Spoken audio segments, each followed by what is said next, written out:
au sujet de l'Alléluia, suivant le président Sankara.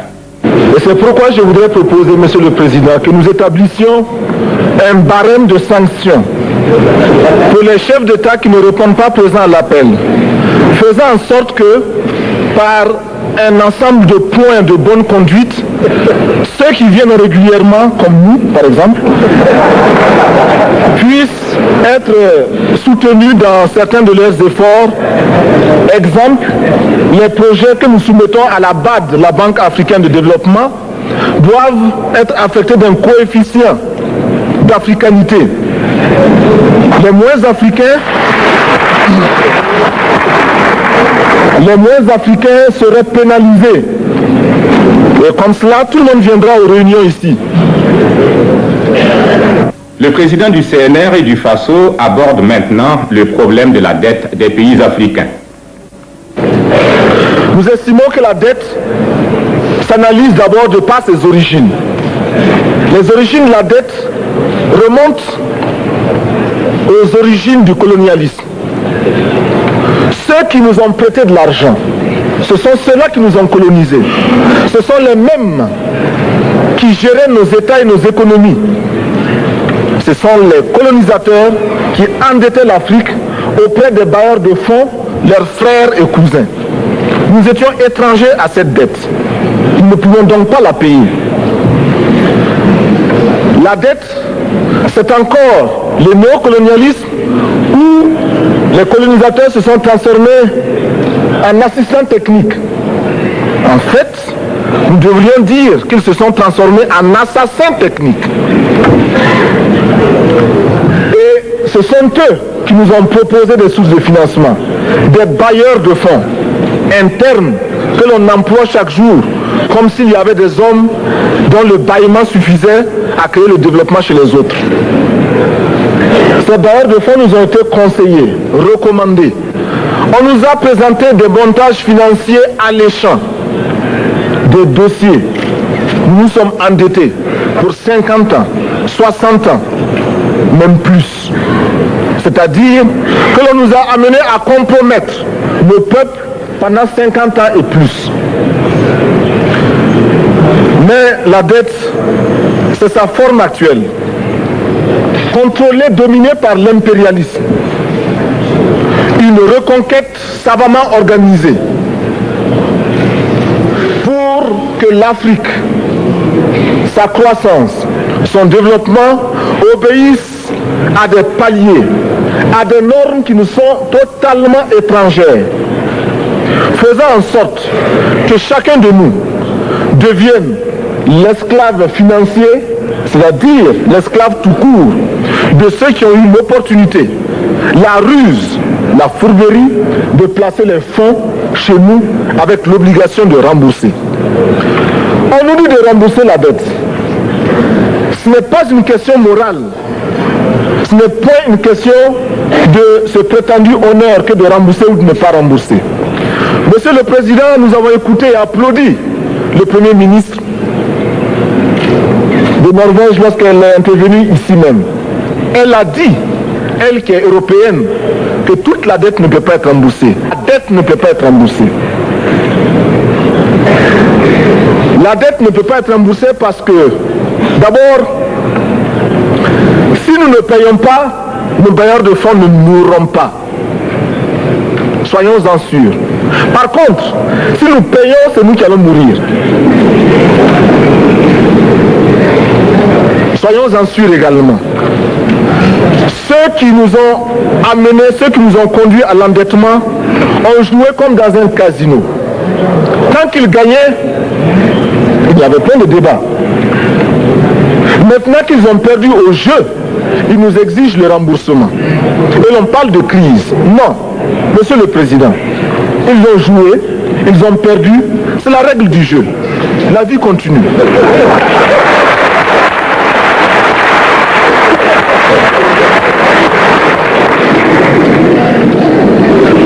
Nous ne pouvons pas rembourser la dette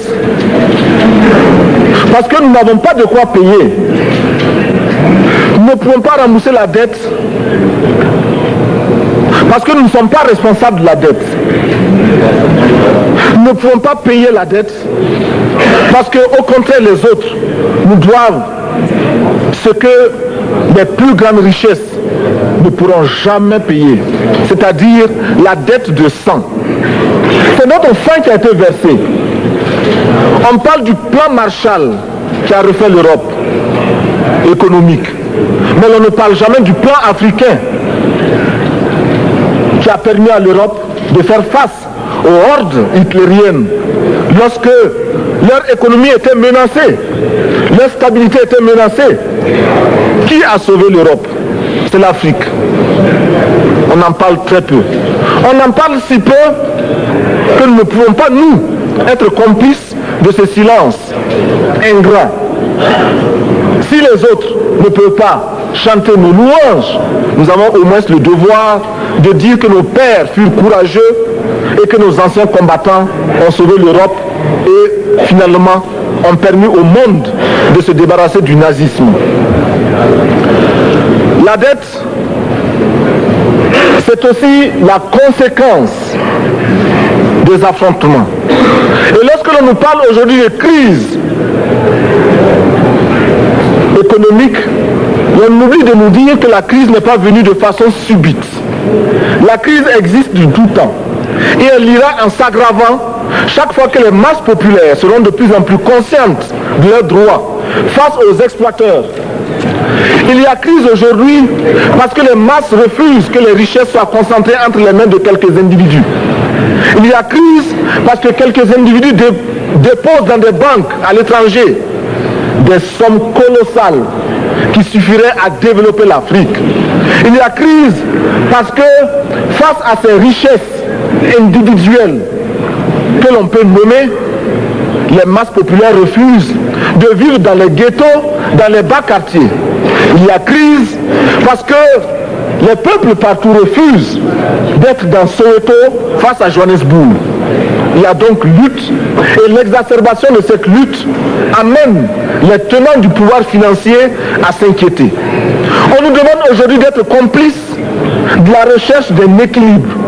Équilibre en faveur des tenants du pouvoir financier, équilibre au détriment de nos masses populaires.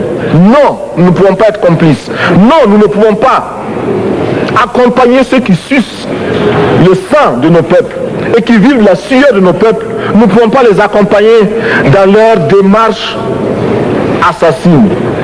Monsieur le Président, nous entendons parler de clubs.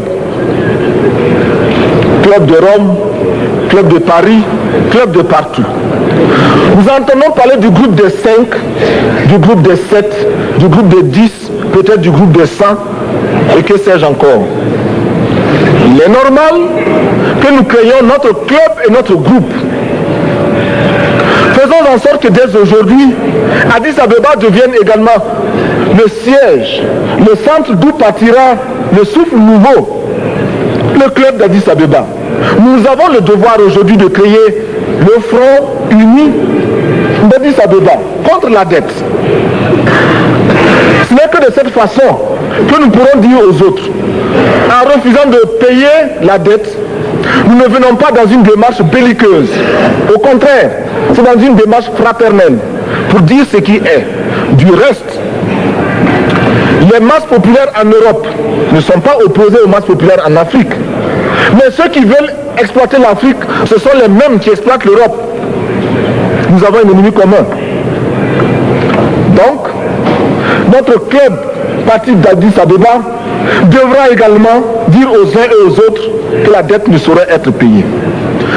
Et quand nous disons que la dette ne saurait être payée, ce n'est point que nous sommes contre la morale, la dignité, le respect de la parole. Parce que nous estimons que nous n'avons pas la même morale que les autres. Entre le riche et le pauvre, il n'y a pas la même morale. La Bible, le Coran, ne peut pas servir de la même manière celui qui exploite le peuple et celui qui est exploité. Il faudrait alors qu'il y ait 2 éditions de la Bible et 2 éditions du Coran.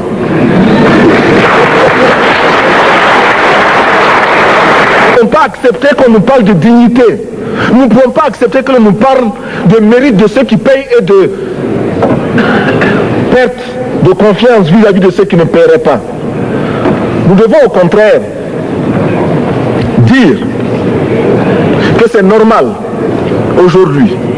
Nous devons au contraire reconnaître que les plus grands voleurs sont les plus riches. Un pauvre, quand il vole, ne commet qu'un larcin ou une peccadille, tout juste pour survivre par nécessité.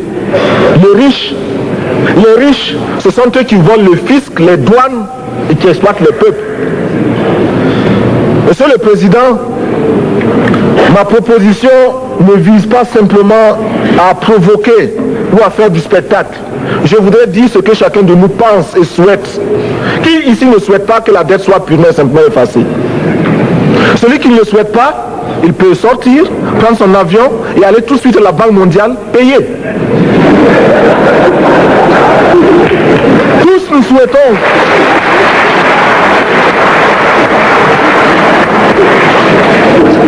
ma proposition n'est pas non plus, je ne voudrais pas que l'on prenne la proposition du Burkina Faso comme celle qui viendrait de la part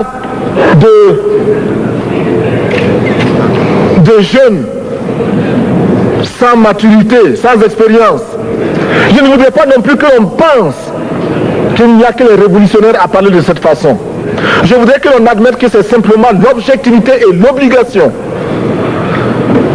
Et je peux citer dans les exemples de ceux qui ont dit de ne pas payer la dette, des révolutionnaires comme des non-révolutionnaires, des jeunes comme des vieux. Je citerai par exemple, Fidel Castro a déjà dit de ne pas payer. Il n'a pas mon âge, même s'il est révolutionnaire. Mais je pourrais citer également François Mitterrand, qui a dit que les pays africains ne peuvent pas payer, les pays pauvres ne peuvent pas. Je pourrais citer Madame le Premier ministre. Je ne connais pas son âge et je m'en voudrais de le lui demander. Mais c'est un exemple. Je voudrais citer également le président Félix Houphouët-Boigny. Il n'a pas mon âge. Cependant, il a déclaré officiellement, publiquement, qu'au moins pour ce qui concerne son pays, la Côte d'Ivoire ne peut pas payer.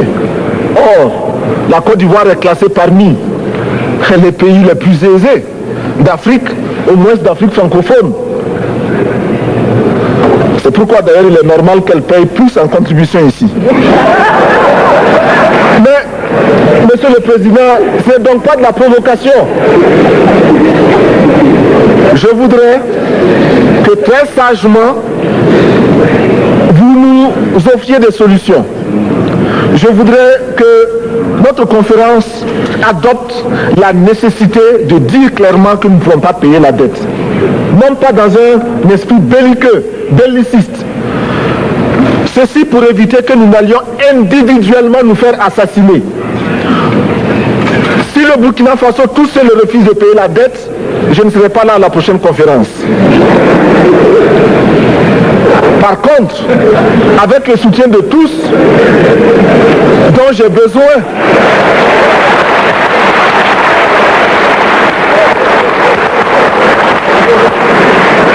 avec le soutien de tous, nous pourrons éviter de payer. Et en évitant de payer, nous pourrons à notre développement. Et je voudrais terminer en disant, chaque fois qu'un pays africain achète une arme, c'est contre un Africain. Ce n'est pas contre un Européen. Ce n'est pas contre un Asiatique. C'est contre un Africain.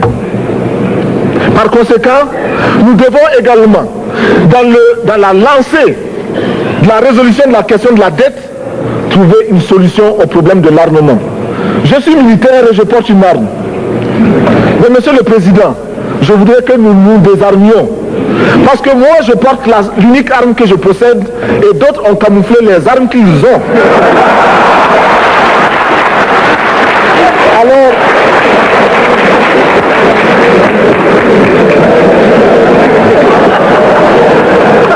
Alors, chers frères, avec le soutien de tous, nous pourrons faire la paix chez nous. Nous pourrons également utiliser ces immenses potentialités pour développer l'Afrique, parce que notre sol, notre sous-sol sont riches. Nous avons suffisamment de bras et nous avons un marché immense, très vaste, du nord au sud, de l'est à l'ouest. Nous avons suffisamment de capacités intellectuelles pour créer, ou tout au moins prendre la technologie et la science partout où nous pourrons les trouver. Monsieur le Président, faisons en sorte que nous mettions au point ce front uni d'Addis Abeba contre la dette. Faisons en sorte que ce soit à partir d'Addis Abeba que nous décidions de limiter la course aux armements entre pays faibles et pauvres. Les gourdins et les coutelas que nous achetons sont inutiles. Faisons en sorte également que le marché africain soit le marché des Africains. Produire en Afrique, transformer en Afrique et consommer en Afrique. Produisons ce dont nous avons besoin et consommons ce que nous produisons au lieu d'importer. Le Burkina Faso est venu vous exposer ici la cotonnade produite au Burkina Faso, tissée au Burkina Faso, cousue au Burkina Faso pour habiller les Burkinabés. Ma délégation et moi-même, nous sommes habillés par nos tisserands, nos paysans. Il n'y a pas un seul fil qui vienne de l'Europe ou de l'Amérique. Je ne fais pas un défilé de mode, mais je voudrais simplement dire que nous devons accepter de vivre africain. C'est la seule façon de vivre libre et de vivre digne. Je vous remercie, Monsieur le Président. La patrie ou la mort, nous vaincrons.